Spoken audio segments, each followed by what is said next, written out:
My late husband, Senator Frank Lautenberg, was a very prolific senator. He wrote the 21 age drinking bill. He wrote the law that stopped smoking in airplanes. He wrote, he passed the only gun legislation that stopped spousal abusers from getting gun permits. Maybe 1986, way back, okay? And nothing has passed since except what they did this last session in the Senate.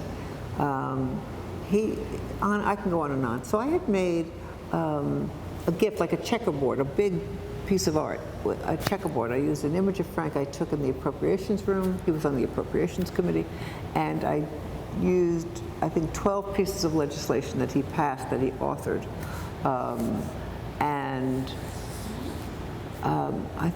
I said, Frank, you are so prolific. What did all the other 99 do? So I said, I want to photograph all your colleagues, and I want to ask them what their legacy piece of legislation is, or what are they most proud to have accomplished in the United States Senate. And so he said, you'll never get it done. He said, those Republicans will never let you photograph them. Those conservative Republicans will never let you photograph them.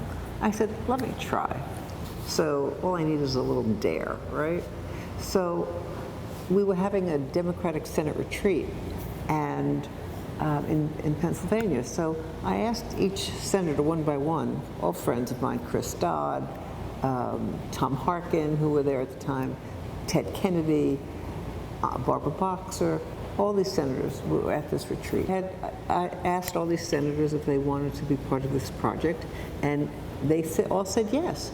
Then I had to, get all these senators. There were 100 senators. Well, Frank I had, so that was 99. All right. So, and then I had gotten all these people that I was friendly with that said they wanted to be part of the project. And then one day, Harry Reid, who was the minority leader then, was not on this retreat, and I went into his office. Or if he was on the retreat, I don't think he was on the retreat. And so I went into his office, and I asked him.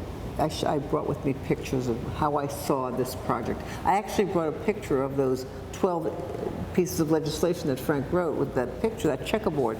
And everybody wanted to be part of the project, and everybody wanted a checkerboard with all their legislation, but most of them never passed all that legislation, okay? They might have co-sponsored a piece, but they never authored legislation. So Harry said he wanted to be in it. So then I had the temerity to walk across the hall to the majority leader's office, the Republican majority leader's office, Bill Frist, Senator Bill Frist. I walk into Senator Frist's office, and there was no vote at the time, so he was in his office, as was Senator Reid. And his secretary, his receptionist told him I was there, and he said, please come in. So I went into his office, and I talked about the project. He showed me a book that his wife had just done on fathers and daughters, and he said he'd love to be part of the project. So in 4 months, I photographed all 100 senators of that Congress, and it was really great.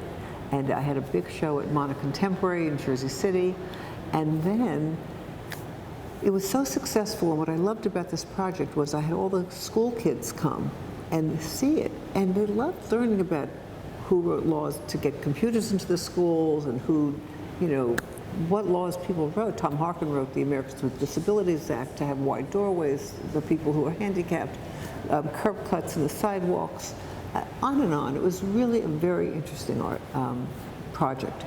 And I sent it to 10 university colleges, 10 university museums, and nobody responded. I used all the press book I had, because I got a huge press on this show because I was the United States Senator's wife, and it was a very interesting project. So all the newspapers in the New York area wrote about it, in Washington. So nobody responded. I was devastated. What I learned was that you can't send your own workout. You have to have somebody do it for you. It's too bad. But two people wanted it, the Library of Congress and the United States Senate. And I gave it to the Library of Congress, asked for it first. So it's there now, online in perpetuity, and I'm very honored and very thrilled that it's there. And people still go to see it.